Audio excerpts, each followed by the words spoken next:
All right. Paper one.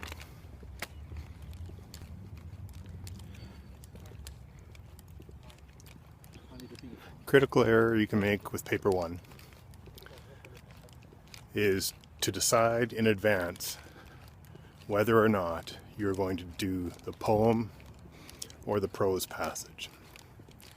And when I speak of prose, I'm talking about short story or nonfiction, any kind of writing really other than a poem. Now, in years gone by, there has been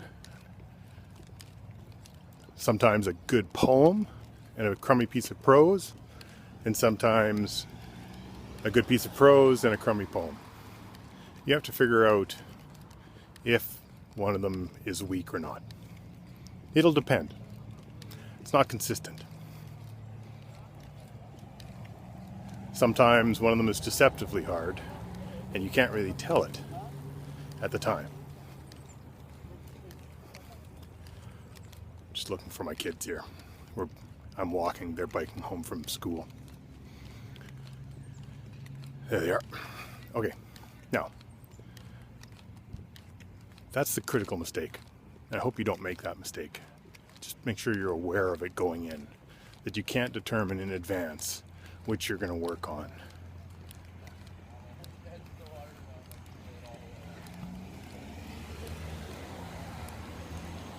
Okay, let's go, guys.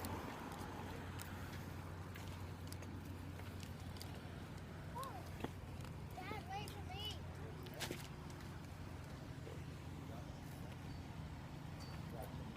Can I just get out?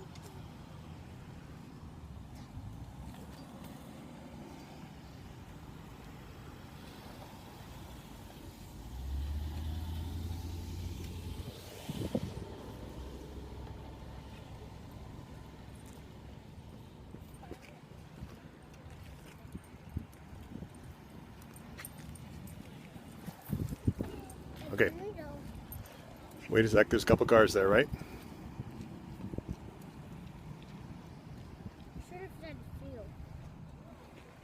You're right, there are two cars there.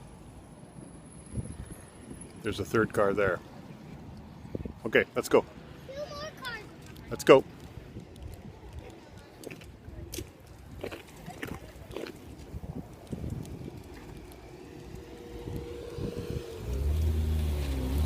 Sorry.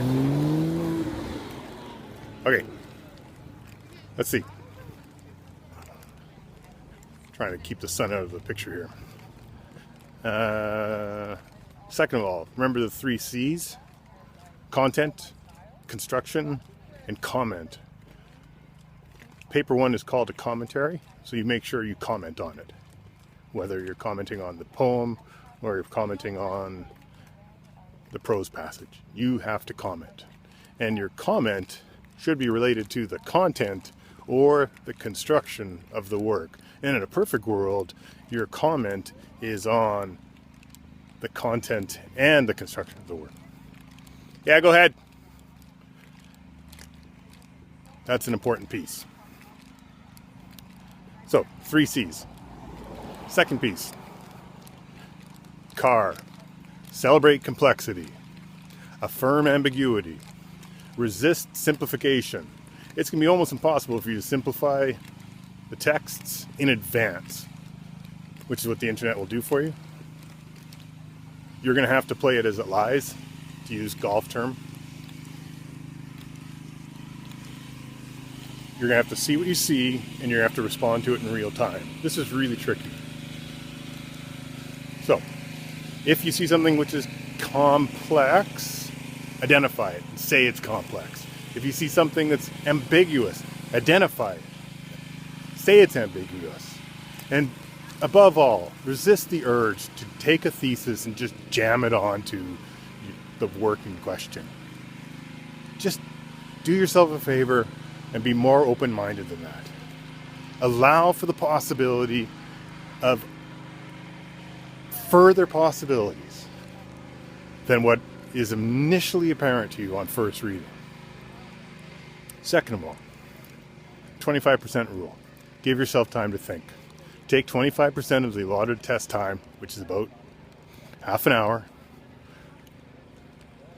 to read your poem, to read the prose passage, and to respond to it in the form of planning, identifying passages that you want to work with, identifying lines you want to work with, identifying key words, a single key word where the whole passage hinges.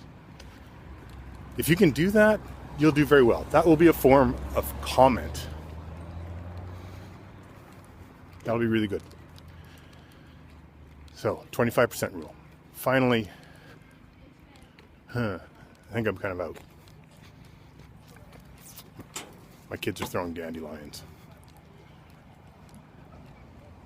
So, don't decide in advance whether you're going to write on the prose or the poem. Remember the 3 C's. Content, construction, comment. I gotta go. Oh, okay. CAR. Celebrate complexity, affirm ambiguity, resist simplification, and the 25% rule. Now I gotta go. I'm out.